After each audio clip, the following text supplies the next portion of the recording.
Hey everybody, I'm going to take a minute and share the results of the video session that we did today at the office. We had a nice turnout and a good session. It went by pretty quick, but we got a lot done. And I've learned one thing since then, so I'll share that as a nice little quick surprise at the end. But quick, some mechanical things. Make sure you have a good USB cord. The one that comes with your phone may not be good enough to get video from your phone to your computer, which is where it needs to be to edit. And that was the real focus of today, was editing video and splicing and dicing. The new thing now, when you plug your phone in to your computer through a USB, is from your phone you have to look at the notifications. You know how you get a notification for text and different things at the top? Well, there's going to be a notification there that you've been plugged into a computer. What do you want to allow? So you have to make sure that you allow file transfers and photo transfers and things such as these.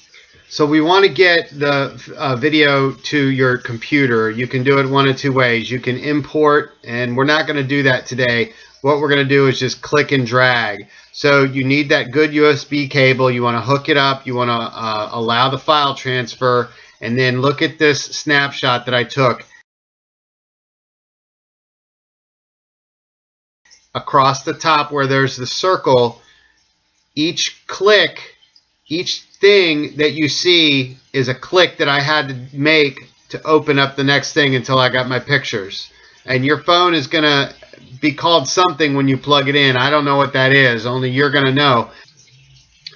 Next, we're going to get into the software, which is called Windows Movie Maker. That's on all the computers here at the office, and it's set up just like Word or Excel with a lot of different options across the top, and they're going to look weird because you're not used to them. You want to get used to the idea that you're working on a project, and by project it's not just one long video where you press record and you hope you get it right and then you hit stop and you're doing that. You're working on several pieces of information. It can be a group of short videos taken in the same place, in different places, in different rooms of a house, in different parts of town. Whatever you can conceive of can go in this project. It can include photographs, it can include tracks from music, all sorts of things. Use measured speech. The slower you talk or the more regulated you talk, the more options you'll have to make breaks in your video to add things or edit things. It's like making train tracks, if you ever played with train tracks as a kid. It's good to keep things relatively short. This is going to be a longer video because it's a training video, but when you're doing it for the purposes of attracting attention, and the people on the interwebs, they don't have the longest attention span. We're all busy, and so we have things to do, which ties into why you need to use those captions. You've got to use those captions because a lot of people aren't going to take the extra step on Facebook of clicking their volume to go on when they see your video. But if you add captions, they're not going to have a choice. If they're kind of watching for 5, 10, 15, 20 seconds, they're going to get the gist of what's going on. And the Googles and those folks will reward you if you add captions and titles and whatnot, because they know that the public is going to respond a lot more to it. I'm going to finish up with a list of things that you can do, different ways you can use video, and then I'm going to let you know that before I do that, that I've started using this webcam I've had on my computer for how many ever years I've had it, and I've never used it. I've been videoing from my phone. So if you use your webcam, the button to turn it on is incorporated in Windows Movie Maker. Now you're limited to doing a video straight from sitting right in front of your computer. That's kind of lame if you're trying to do an open house or show something about the community, but if you are trying to have a conversation with somebody, you can just do it, and then you don't have to worry about transporting the video from your phone to the computer.